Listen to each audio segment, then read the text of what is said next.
and welcome to Our Stories and Ourselves, a podcast about stories, about society, and the stories we tell ourselves about the world, and about how the way we think shapes these stories and shapes us. My name is Kirsty, and this is episode 10. Wow, 10 episodes already. Thanks to everyone listening. A content warning before we get into things. In this episode, I'm going to talk about sexual assault, violence, and victim blaming.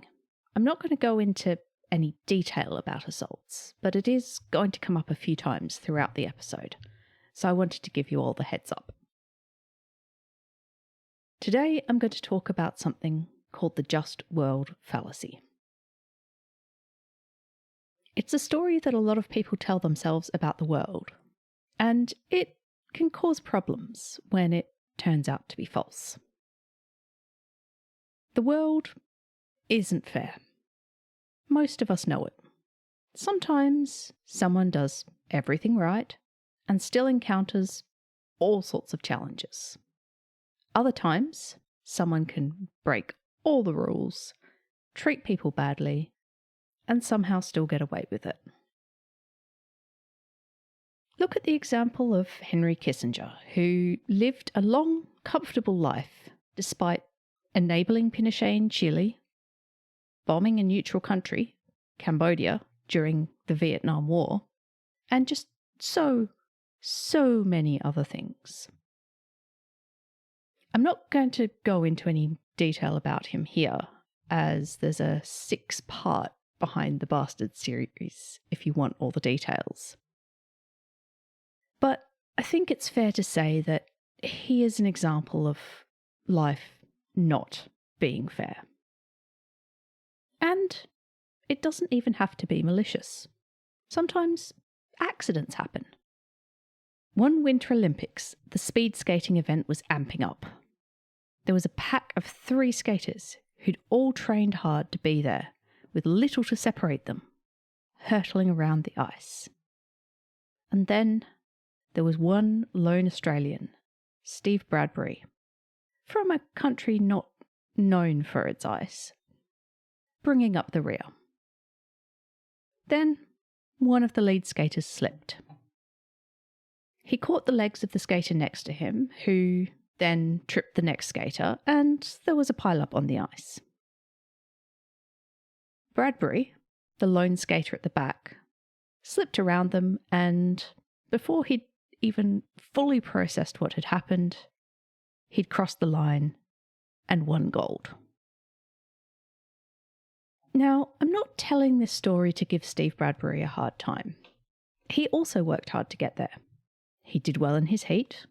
He'd been part of a medal-winning team at a previous Olympics. And he'd made it back to qualifying after breaking his neck in a skating accident several years before. But the whole thing wasn't exactly fair. The fastest skater didn't win, and not all the hard work paid off. Sometimes, however, even if we know life isn't fair, we act like it is.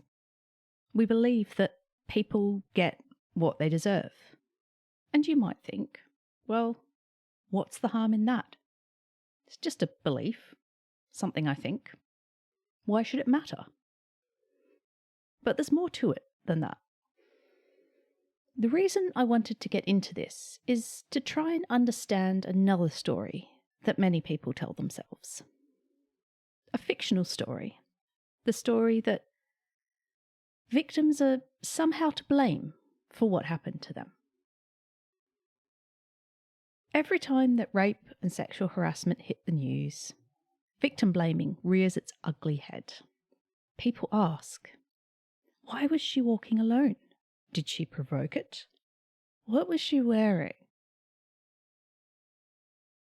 And sometimes it comes from women, even people who've been victimised, which I find hard to understand. So I wanted to dig into it. There are a lot of facets to this. Some of this is due to people, including some women, being caught up in rape culture. I expect most listeners know what rape culture is, but just in case, it's the concept that for a long time society has minimised, excused, or laughed off sexual violence, sometimes even justified it. It's slowly changing, but when you've heard this stuff all of your life, it's hard to shake off. And so people repeat it and keep blaming the victims. I may do a full episode on this in future, but today I want to focus on how the Just World Fallacy fits into how we treat victims. Everyone wants to believe that they can be safe and that their destiny is in their own hands. We want to believe that the world is fair. We want to believe that we can take precautions to avoid problems. We want to believe that bad things won't happen to people like me. Often this goes further. People believe that if they do the right things, they will be safe, and that bad things only happen to those who deserve it, those who've done something wrong. And in some ways, it's a defense mechanism, a protection against the randomness of reality. It's kind of understandable. Sometimes, when I think about how unfair the world is, I get close to despair. In psychology, this is known as the Just World Fallacy.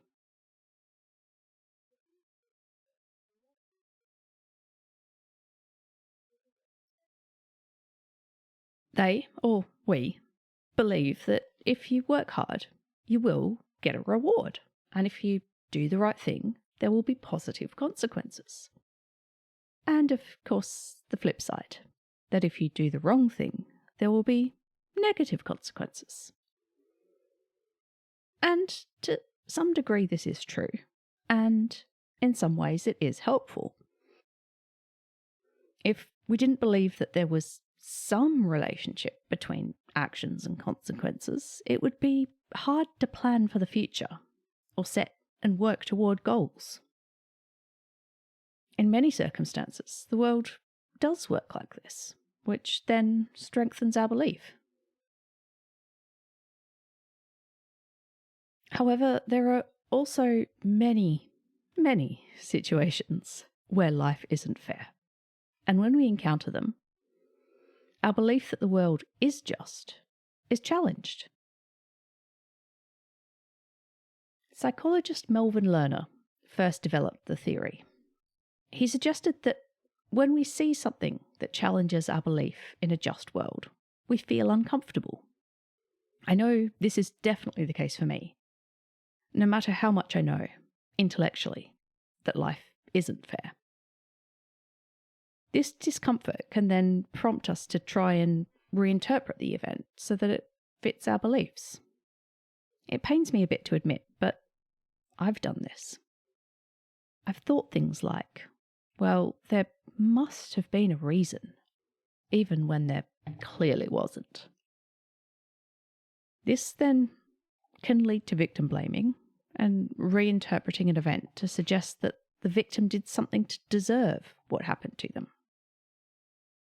As I mentioned earlier, the most common example of victim blaming is in the area of, and especially the media reporting and social dialogue around, sexual assault.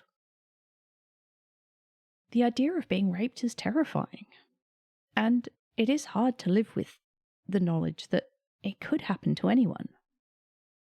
If I thought about it too much, I'd never leave the house, or let anyone in the house, or interact with anyone, ever. Which would make it pretty hard to function. But we have to function. So we buy rape whistles and personal alarms. We take self-defense courses and we get excited about a nail varnish that will change colour if someone spikes our drinks. All of this is part of telling ourselves that if we do the so-called right things, it won't happen to us. But I think telling ourselves this also implies the flip side. It implies that people who do have bad things happen to them aren't doing the right things. And then we can start to ask victim-blamey questions. Now, I'm not saying everyone who takes a self-defense course thinks like this, or that wanting to believe the world is fair always causes victim-blaming. As is so often the case on this show, it is more complicated than that. It's just that these are all parts of the picture. Parts of the stories that people tell themselves about personal safety. Of course, the reality is that it can happen to me, to anyone. The #MeToo campaign and so many other revelations over the past few years and earlier have made it very clear that rape, abuse, and harassment are widespread, no matter who you are or what you do to prevent it. I'm going to be really clear here. Rape and sexual harassment are never the victim's fault. It's not about who the victim is or what they do, but it's about the perpetrator and the power that they want. It's never the victim's fault. To move on, there's another element to Just World beliefs that is, I think, a bit more subtle. It's a sense that if something bad happens to someone, they probably did something at some point in their lives to deserve it. Some people call this karma. Now, I'm not going to get into the spiritual belief here. In my limited understanding of it, it's quite different and more complex. I'm just talking about the colloquial, secular usage of the word. More the what goes around comes around idea, or the expectation that people will get what's coming for them, eventually. Even then, there's a few different ways that people use it, some of which are more problematic than others. I've seen it used when it's well known that someone is awful and they finally experience some consequences. In that case, sure, you've got enough information to make that assessment. Nothing wrong with that, and it's sometimes satisfying to see bad things happen to bad people. Or sometimes if someone does something awful, I'll sometimes reassure myself that karma will catch up with them eventually. I don't know that it will, but it gives me some comfort. However, I don't, or at least I do my best not to, flip that around. If I see something bad happen to someone that I know nothing about, I don't assume they deserved it. They usually don't. As I keep saying, the world isn't fair. I tried to find some examples of celebrities experiencing what the internet called bad karma, just to flesh out this episode, but all the ones I found were people actually, finally, experiencing consequences of their actions. The articles mention things like R. Kelly going to jail. That's not karma, that's just consequences. Consequences are a relative of justice, but I don't think things like this should necessarily be held up as examples of life being fair. If the world was just, these consequences would have happened a hell of a long time ago, and fewer people would have been hurt. There are many examples of so-called karma on the Instant Karma Reddit, and the many internet listicles that mine Reddit for content. I think that the way they are talked about does feed into beliefs in the world, at least sometimes, being fair. However, a lot of these are again just consequences.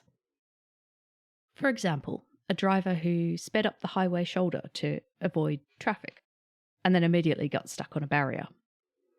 It's kind of funny, but it's a direct consequence of speeding up the shoulder where it's not intended for traffic. Other examples are actually random accidents, which could happen to anyone, but sometimes these things do align in a way that makes it funny. For example, a tree that fell on someone's car. It seems like karma when you find out that they had taken someone else's designated space. The tree branch wasn't exactly a consequence of that action, but it definitely feels like karma. Which is fine, as long as people don't flip it around. I'm not going to look at a branch fallen onto a random car and assume it was deserved. Well, maybe if there's a big, no parking, tree cutting in progress sign up, but otherwise no. Sometimes branches just fall unexpectedly. And this is part of the problem. The first example is going to do the rounds as a story of karma and reinforce the belief that people get what they deserve. However, the random branch fall doesn't get as much attention. There's a selection bias in which stories get told. It's uncomfortable, definitely, when bad things happen at random to people. It's upsetting, scary, and reminds us it could happen to us. It's understandable to push this away. But how do we know that victim blaming is related to a belief that the world is fair? To understand this, we have to go back to Melvin Lerner and the psychological study of the Just World hypothesis. He and his colleagues found that there are usually two ways people tend to push back against the world being unfair. One is that they try and compensate or support the victim in some way. They donate what they can. We all know people will donate money and goods when disaster strikes, and that even blood donations often go up in the aftermath of a tragedy. The other way people tend to push back is to blame the victims. This can either be attributing the bad thing happening to the actions of the victim or to some intrinsic element of their personality. If the people who experienced the bad things deserved it because they did something bad or are a bad person, then the world remains fair. The discomfort goes away. There are other options, of course. One is to sit with the discomfort and accept that bad things do happen to good people. But ouch, who wants to do that? Some people also find comfort in religion, but that's often a subset of either comfort or blame, depending on the religion in question and how it's applied. In the lab, Lerner and colleagues have studied the Just World hypothesis using a variation of the Milgram experiment. I talked about this and some of the problems with it, which I'll come back to, back in episode 3. It's the one where participants delivered increasingly severe electric shocks at the instructions of a researcher. Some people resisted, but others complied with instructions. The version in the Just World Fallacy studies involved a video of someone allegedly experiencing the electric shocks as part of a study of learning. However, there was a key important difference. Some of the spectators could choose to assign the learner to a condition where they got a reward for getting things right, rather than be punished for getting things wrong. The people could choose to alleviate the learner's suffering. The control group just had to watch with no opportunity to change things. There was a big difference in the subsequent evaluation of the learner from the participants. Those who had an opportunity to alleviate her suffering were much more positive toward her. Those who couldn't were much more negative, fitting the person being shocked into their mental image of someone who deserved it. This finding has been replicated repeatedly and examined in other related experiments, so it hasn't fallen victim to the replication crisis in psychology. I won't get into that now, but it's something that will definitely come up in a future episode. One study from 1973 struck me in particular. It was a simulated trial of someone accused of rape. The experiment participants served as a jury and delivered a sentence to the simulated perpetrator. After the simulated trial, participants were asked how much they blamed the victim for what happened to them. The responses varied depending on how respectable the participants considered the victim to be. Interestingly, with the more respectable victims also being blamed more. These were 1970s definitions of respectable, and they did make me wince a bit, but it reflected the culture at the time. Interestingly, the simulated perpetrators were also given longer sentences for the rape of the more respectable victims. But the more respectable women were still considered more responsible for what happened. So it's a complex set of reactions. The experimenters theorised that the assault of someone they deemed respectable was so egregious to the participants that it took both a harsh sentence and victim blaming to restore the participant sense of justice. It needed that extra oomph. However, there does seem to be some variation in how people respond. Some experiments find that participants judge a victim's character rather than their behaviour. So they're considered the type of person that bad things happen to, rather than bad things happening as a result of something a person did. There's still, I think, two sides of the same coin. This person isn't acting like or isn't like me. So it's still possible to believe that bad things don't happen to people like me. Experiment findings also vary depending on whether there are other factors in the story which support a belief in justice. One experiment found that people blamed the hypothetical victim of a police assault more if she was unable to file a complaint. Where she could file the complaint, justice was considered to be done, so the challenge to the Just World beliefs was not as strong. So far, for all of these studies, all I've done is talk about the averages, what the group did as a whole. And if you've listened to episode 3, you'll know that one of my criticisms of the Milgram experiments was that they didn't put as much emphasis on the people who didn't follow instructions. So I don't want to fall into this same trap here. Some people in these studies were much less victim-blamey than others.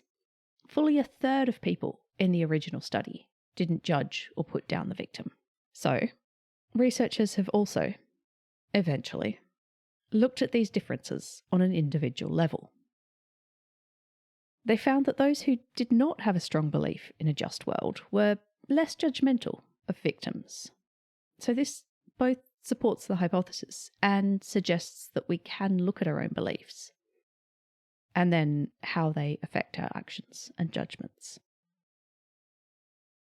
Researchers have also looked at the broader beliefs and behaviours of people who believe strongly in a just world. These people tend to be more authoritarian, more conservative, and sometimes more religious. It does make a sort of sense. If the world is fair and people get what they deserve, then if I follow the rules, I'll be fine. Listen to authority, I'll be fine. Hard work will always pay off. If someone believes things like that, then I can see where authoritarian beliefs and beliefs like not needing a social safety net come from. And we do see the same things in society. Some people are much more aware that the world isn't fair and that bad things can happen to good people.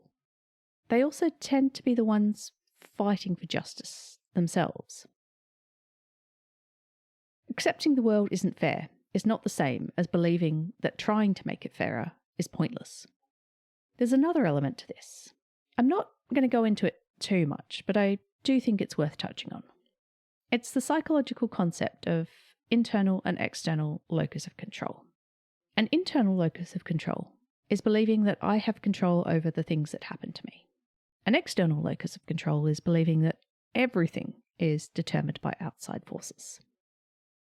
Of course, you know me, reality is somewhere in between. For example, I would have the best chance of getting a job I was applying for if I work hard on the application, make sure it answers the questions, and represents my experience as well. Basically, believing and acting on the idea that the outcome is up to me. However, it is also possible that there will be a better candidate out there, one who is more qualified and more experienced, no matter what I do. So, realistically, the reality is somewhere in between the two.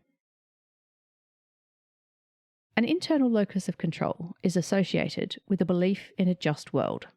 So basically, people believe that they have control over their own destiny, and so do others. So if something bad happens to someone, it follows that this is because of the person's actions or because they deserved it. Those with an external locus of control, on the other hand, believe they can't control things, and therefore it makes sense that the world isn't fair, as sometimes bad things happen for reasons outside of a person's control. This does bring me back to my comment about trying not to despair and to having a balance between internal and external locus of control. If I believed that I had no control whatsoever over my life, then there'd be no point in doing anything. However, believing that I have some control can motivate me to do things, but accept that if they don't pan out, I did everything I could, and some things are outside of my control. Of course, it's also not always that simple. I'm sure many of us have encountered that person who is never to blame for whatever goes wrong, but takes all the credit when things go well. I do find the general idea helpful for understanding why people react in certain ways to things. The tendency of people to victim blame can also get turned inwards. Believing the world is fair can actually make post-traumatic stress disorder, PTSD, worse. People will sometimes blame themselves for the trauma they experienced, a kind of internal victim blaming. This then learns to further guilt and emotional pain. It's not necessarily a conscious thing, but it can have a huge impact on how people process and heal from their trauma. This is one of the reasons that I thought this was worth digging into. It really sucks that we can victim blame ourselves into feeling worse because we want the world to be fair. Another reason I wanted to talk about this is that the Just World Fallacy is also a factor in some of the societal narratives about disability. One study in 1995 found that people who believed in a just world were less comfortable interacting with people with disabilities. Other researchers found similar responses to illness, where people were judged more the more severe the illness was. With nearly a quarter of people in the UK reporting a condition or illness which limits their ability to carry out day-to-day activities, believing that disabled people are somehow to blame or are somehow lesser for their condition is a very troubling narrative. I think that all of us, but especially politicians and policymakers, need to think about how we look at people's experiences and whether we think that maybe the world is fair, and therefore whether how we think about the world may affect how we think about the people in it. The way people think about justice, about why bad things happen and who they happen to, affects our lives in a range of ways, and understandably it crops up often in fiction. For example, I'm currently reading White Teeth by Zadie Smith. I've only just started it, but there was one passage that struck me which relates to this topic. To quote, "In short, Sod's Law happens to you to prove to you that there is a Sod's Law. Yet, unlike gravity, it is a law that does not exist, whatever happens. When the toast lands on the right side, Sod's Law mysteriously disappears. Likewise, when Clara fell, knocking the teeth out of the top of her mouth, while Ryan stood up without a scratch, Ryan knew it was because God had chosen Ryan as one of the saved, and Clara as one of the unsaved. Not because one was wearing a helmet and the other wasn't. And had it happened the other way around, had gravity reclaimed Ryan's teeth and sent them rolling down Primrose Hill like tiny enamel snowballs, well, you can bet your life that God, in Ryan's mind, would have done a vanishing act." End quote. We, as humans, are pretty good at bending the facts to suit our worldview, to suit what we want to believe, and I think that's also what the Just World Fallacy does. I want to believe that the world is fair because that makes it less scary. Given the reality that it is not fair, I then start to believe that people who have bad things happen to them must have deserved it, because otherwise the world isn't fair. And of course, if something bad does happen to me, it's not because I deserved it. Although that doesn't always work, and then we get people ending up with more severe PTSD because they are blaming themselves. Our minds are pretty good at twisting thoughts into pretzels sometimes. We don't want to think the world is random. I talked about this all the way back in episode 1. We create stories to explain away random events. This came up on a podcast I was listening to recently. However, I didn't write it down, so I can't remember which one. Apologies to whoever's podcast it was. I think it may have been American Hysteria or You're Wrong About. If I find it, I'll put it in the show notes. But anyway, they were talking about the fact that there have been several cases where a child is killed in a tragic accident, and people are unwilling to believe that it was an accident. There have been situations where people have been charged with or even convicted of murder when it wasn't murder. And this happened at least in part because people couldn't accept that the world isn't fair. It's a pretty depressing thought that people might be convicted of something they didn't do because others don't want to accept that the world is random.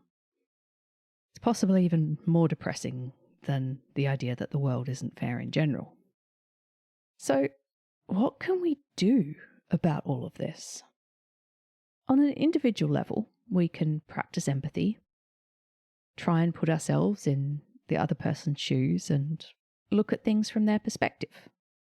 We can watch ourselves for victim blaming and related thoughts and challenge ourselves when it comes up.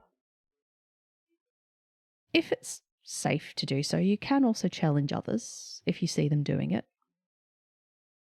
A disabling illness or injury can happen to anyone, and we can advocate for the disability support that we would want to receive if it were to happen to us. We can notice if we or someone else is attributing fault to a tragic accident. But it is a tough one. Believing the world is fair gives people a layer of psychological protection that it's hard to strip away, and they often don't know they're doing it. We're also good at seeing things differently when it involves us. We weave stories to protect our sense of the world and our place in it. But maybe we can turn that to our advantage and build a narrative of a world that isn't fair, but one that we can fight to make fairer. There are so many stories of people helping each other out when disaster strikes. So while the world isn't fair, it's full of people who have got each other's backs when things go wrong. Life isn't fair, but some things have become fairer because people have fought for it. People have defended victims, fought for rights for disabled people. And while we face pushback, we can hold on to the story that we can make the world a fairer place with a safety net to catch those who encounter the random unfairness of the world. Phew, okay, I did find a fairly upbeat note to end on. I wasn't sure I would for a bit there. Thank you, as always, for listening. The source notes for this episode are on my website, ourstoriesandourselves.com, and it's linked in the description. Please do get in touch. Email me at ourstoriesandourselves@gmail.com or on Blue Sky at ourstories.bluesky.social. And all the normal algorithm feeding stuff, likes, reviews, subscriptions, or the more human, telling your friends. And to close with a quote, again from Terry Pratchett, this time from the Discworld book Jingo. To quote, "It was so much easier to blame it on them. It was bleakly depressing to think that they were us. If it was them, then nothing was anyone's fault. If it was us, what did that make Me. After all, I'm one of us. I must be. I've certainly never thought of myself as one of them. No one ever thinks of themselves as one of them. We're always one of us. It's them that do the bad things. End quote. Thank you for listening, and see you in 2 weeks.